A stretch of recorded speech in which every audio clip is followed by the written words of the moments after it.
आज आहे 21 मे आणि आजपासून काही भागांमध्ये दमदार हजेरी लागणार आहे। कुठे कुठे मेघगर्जना सुद्धा होण्याचा अंदाज आहे।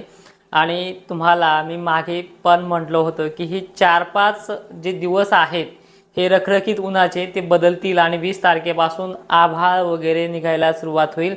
तर काही ठिकाणी मोजक्या ठिकाणी का होईना पण दमदार पावसाची सुरुवात होईल। मात्र ह्या पावसामध्ये थोडी वाढ होऊन काही जिल्ह्यांना चांगला दिलासा मिळतोय आणि विशेष म्हणजे यामध्ये अनेक भाग सुद्धा सुटत आहेत। तर ते सुटणारे भाग आणि घेणारे भाग कोणते आहेत हे देखील पाहूयात। चक्क पश्चिम महाराष्ट्र मराठवाड्यातले जिल्हे वाढताना देखील दिसत आहेत आणि मी जी मागे तुम्हाला मार्किंग केली ह्या मार्किंगमध्ये काही जिल्हे किंवा काही तालुके वाढू सुद्धा शकतात। त्याची परिस्थिती पाहूयात आणि अजून एक तुम्हाला दावा करतोय की ह्या 4-5 दिवसामध्ये रखरख उन्हामध्ये बखाडी स्वरूप वातावरणामध्ये जे काही अल्निनोचे निगेटिव्ह मेसेज येत होते की भयंकर अल्निनो आहे वगैरे वगैरे, आता ह्या 2च दिवसांमध्ये पुन्हा असे मेसेज येतील तुम्हाला मोठ्या मोठ्या संस्थेकडनं की वातावरण सुधारलं आहे आणि चांगला आयोडीमुळे मान्सून चांगला राहणार आहे। बखार पडली तर असं आणि चांगला वातावरण झालं की तसं, अशा मेसेजकडे तुम्ही फोकस आणि मार्किंग करून ठेवत चला। तर आज वळूयात आपल्या 21 तारखेच्या पावसाकडे। जो 21 तारखेचा पाऊस आहे त्याची परिस्थिती मनमाड, येवला आणि वैजापूर कन्नडच्या भागामध्ये काही ठिकाणी, तर सिल्लोडमध्ये सुद्धा स्थानिक वातावरणाचा पाणी पडणार आहे।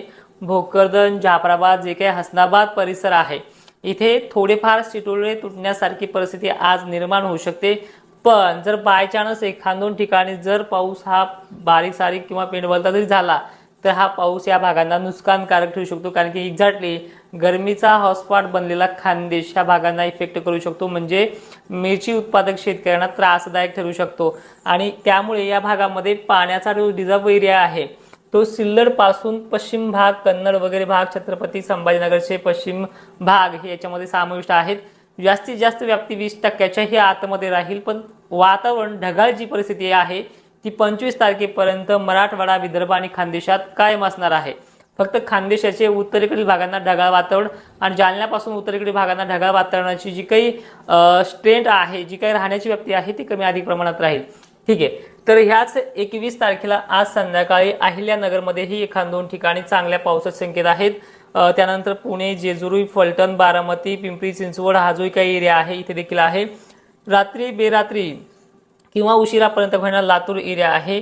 बीडमध्ये काही ठिकाणी ह्या अहिल्यानगर मार्गे येणाऱ्या वातावरणाचा देखील प्रभाव पडू शकतो वातावरण आहे। 21 तारखेचं वातावरण एक स्ट्रेंट लेवलला जर पाहिलं तर असा क्रायटेरिया भरपूर घेण्याचा अंदाज आहे। पाऊस सर्वदूर सारखा नाहीये, मात्र ठिकठिकाणी हा वातावरणामध्ये आणखीन बदल करेल। यामध्ये एक पॉझिटिव्ह गोष्ट अशी आहे की आता हे ढगाळ वातावरण 25-26 पर्यंत कायम राहिल्यामुळे या पश्चिम महाराष्ट्राचा आणि मराठवाड्याच्या टेम्परेचरवरती तुम्हाला जसं मागच्या 3-4 दिवसापासून सातत्याने ह्या गरमीच्या दिवसात सांगितलंय की 20-21 पासून हा जो बदल होतोय त्यामुळे टेम्परेचर थोडं कमी होईल। भलेही घरामध्ये भाप, गरमीची आर्द्रता वाढत असली तरी थोडा दिलासा मात्र मिळत जाईल अनिश्चितमध्ये। तर पुढे पुन्हा काय होणार आहे याबद्दल देखील बोलूयात। तारीख आहे 22 तारखेची ही जी काही स्ट्रेंट लेवल आहे वातावरणाची जी काही व्याप्ती आहे ही पुन्हा वाढताना दिसते। मानमाड, वेवला, वैजापूर, शिर्डी, संगमनेर, श्रीरामपूर, राहुरी या भागात हा पाऊस होऊ शकतो आणि त्यामध्ये पैठणचा समावेश आहे। म्हणजे येत्या 24 तासात आजची 21 आणि 22च्या दरम्यान कोणत्याही एका दिवसामध्ये पैठण ते फुलंब्री पट्ट्यामध्ये आणि अंबड पट्ट्यामध्ये एखाद-2 फटकाऱ्याची शक्यता आहे। जालन्याचा सुद्धा काही भाग त्यामध्ये येऊ शकतो। जालन्याचा उत्तरेकडील भाग जो भोकरदन साईड आहे, पण भोकरदनच्याही अलीकडे, राजूरच्याही खूप अलीकडे काही ठिकाणी पेनवणी पावसाचे अंदाज आहेत, पण गाव फक्त मोजके राहतील ही गोष्ट ध्यानात ठेवत चला। त्यानंतर विषय येतोय 22 तारखेचा। 22 तारखेच्याच विषयामध्ये हा जो काही अंबाजोगाई पट्टा आहे, लातूर पट्टा आहे, बार्शी, तुळजापूर, सोलापूर, इंदापूर, फलटण, दौंड वगैरे परिसर आहे, बीडचाही मालेगाव, माजलगाव पट्टा आणि परभणीच्याही भागामध्ये कमीत कमी 23 तारखेपर्यंत आजपासून कोणत्याही 1 तारखेला स्थानिक वातावरण म्हणजे ढग भरपूर जमणार आहेत आणि ह्या पट्ट्यामध्ये हा पाऊस होण्याचा अंदाज आहे। त्या पलीकडे जाऊन सांगायचं झालं तर जी 23 तारखेबद्दल आपण आताच बोललोय, ह्याच 23 तारखेची व्याप्ती थोडी विशेषतः मोठी आहे। म्हणजे पश्चिम महाराष्ट्रामध्ये अहिल्यानगर, श्रीरामपूर, छत्रपती संभाजीनगरचा काही मोजका एरिया आणि हा भाग। आता आपण फक्त ह्या भागाच्या आतली गोष्ट काय करतोय, कारण की सिस्टम जी अरबी समुद्रात बनली ती इथपर्यंत चांगल्या पद्धतीने मजल मारते। कदाचित हिंगोलीपर्यंत ही, उंबरखेडपर्यंत ही, नांदेडपर्यंत ही एरिया तुरळक ठिकाणी घेऊ शकतो, पण हे फिक्सेबल नाहीये. जो बुलढाण्यापासून यवतमाळ, घटंजी परिसर जे असेल, वर्धा, अमरावती जो आहे तो फिक्सेबल नाही. मात्र चंद्रपूरच्या राजुरा वगैरे भागात, उनी वगैरे परिसरामध्ये स्थानिक लेवलला डोंगराळ पद्धतीमध्ये हा पाऊस होण्याचा अंदाज राहू शकतो. त्यामध्ये आता सविस्तर थोडं अजूनही याच्यामध्ये थोडी स्पष्टता जाणून घेऊयात. सरळ सरळ सांगायचं म्हटलं तर अरबी समुद्रात बनलेल्या वातावरणातलं बाष्प, जे लो प्रेशर आहे त्याची तीव्रता थोडी कमी झालेली आहे.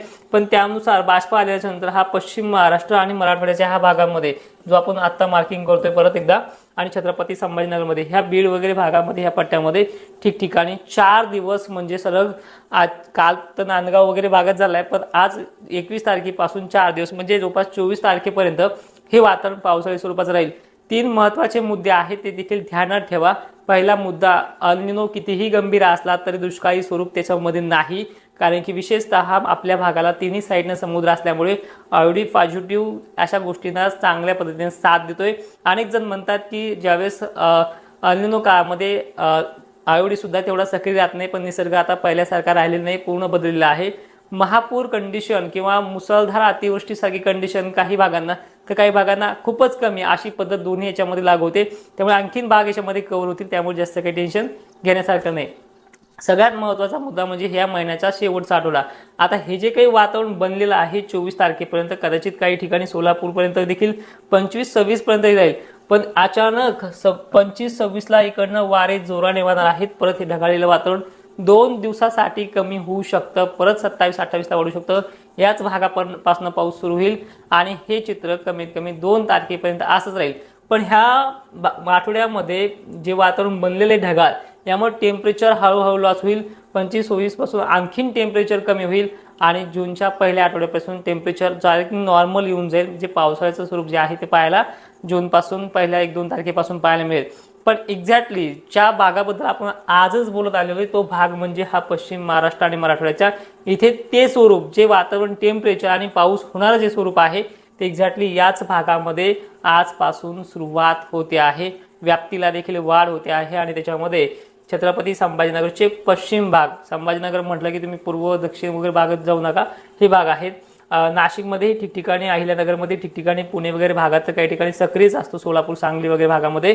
पण बीड वगैरे भागामध्ये आज संध्याकाळपासून काही काही ठिकाणी दुपारनंतर सुरुवात होत जाईल आणि हळूहळू तुम्ही एक तारीख अशी ध्यानात ठेवायची की यांनी सांगितलंय 21 पासून ते 23 पर्यंत ह्या काळामध्ये हे जे काही आपण मार्किंग केलेले भाग आहे कलर रेशोमध्ये, यांना ही सुरुवात होऊन जाईल.